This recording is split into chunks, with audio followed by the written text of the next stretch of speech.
நெல்லையில் பேசிய தாவேகா தலைவர் நடிகர் விஜய் அவர்கள் காங்கிரஸை கடுமையாக விமர்சனம் செய்து பேசியிருக்கிறார்.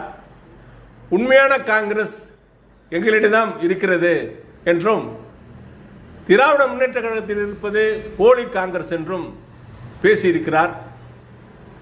நிறைய பேசியிருக்கிறார். ஒவ்வொரு தலைப்பாக பார்க்கலாம். இதில் முதல் தலைப்பாக தான் சொல்றேன்னா, காங்கிரஸ் உள்ளபடியே இரண்டுபட்டு விட்டதா, அது அந்த பிரிவுகளுக்கு யார் தலைவராக இருக்கிறார்கள், தமிழ் மாநிலத்தில் யார் தலைவராக இருக்கிறார்கள், அகில இந்திய அளவில் யார் தலைவராக இருக்கிறார்கள் என்பதை ராகுல் காந்தி கொஞ்சம் விளக்கமாக சொல்லியிருந்தா நல்லா இருக்கும். அவர் விளக்கமாக சொல்றதுக்கு வாய்ப்பு இல்லை. ஏன் வாய்ப்பு இல்லைன்னு கேட்டீங்கன்னா, அவர் விளக்கமாக பேசி பழக்கம் இல்லை, விளக்கமாக பேசவும் தெரியாது. எழுதி கொடுக்குறவனும் விளக்கமாக எழுதி கொடுக்கறதில்ல. அதனால தான் இது மாதிரி அரையும் குறையுமா வாந்தி எடுக்கிற மாதிரி கக்கிட்டு போறாரு. காங்கிரஸ் இந்த நிலைக்கு ஒரு தேசிய கட்சி, காங்கிரஸ் ஒரு தேசிய கட்சி, பல வருடங்கள் இந்தியாவை, ஒட்டுமொத்த இந்தியாவை ஆட்சி செய்த கட்சி. இன்று வேண்டுமானால் ஒரு தொடர்ந்து 10 ஆண்டு காலங்களாக பதவியை இழந்திருக்கலாம், ஒன்றியத்தில் பதவியை இழந்திருக்கலாம், 10-12 வருஷம் வச்சுக்கலாம் இழந்திருக்கலாம். ஆனால் அதற்கு ஒரு குறிப்பிட்ட 1967க்கு முன்னராக இருக்கட்டும், அதற்கு பின் 1967க்கு முன்னர் இந்திய அளவில் ஒரே கட்சி தான் தொடர்ந்து இந்தியாவை ஆண்டு வந்தது என்றால் அது காங்கிரஸ் கட்சி தான். அதற்கு உட்பாடு பிளவு ஏற்பட்டது, பிரிவு ஏற்பட்டது.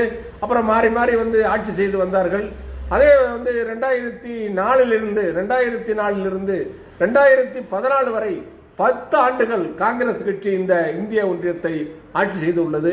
அப்படியாப்பட்ட காங்கிரஸ் கட்சி சரியான நிலைப்பாடு எடுக்காத காரணத்தினால் ஒரு சக்கரவர்த்தின்னு சொன்னாங்களே, ஒரு ராஜீவ் காந்தியோட நண்பர், நெருங்கிய நண்பர், அந்த நண்பர் மிதுன் சக்கரவர்த்தி இந்த ராகுல் காந்தியால் அனுப்பப்பட்ட இந்த கிரிஸ் சோடங்கர் இங்கு திராவிட முன்னேற்ற கழகத்தின் தயவால் நாடாளுமன்ற உறுப்பினராக தேர்ந்தெடுக்கப்பட்ட அந்த ஒரு ஜோதிமணி, அந்த தாகூர், என்ன தாகூர், ஒரு தாகூர் பேர் கூட நம்ம மாணிக்கம் தாகூர் வாயில் நுழைய மாட்டேங்குது. அதெல்லாம் நினைவில் இருக்கிறது இல்லை. அதனால இது மாதிரி ஒரு 4 பேராக தான் இந்த காங்கிரஸுக்கு இந்த அவல நிலை, இந்த இடிநிலை வந்திருக்கு.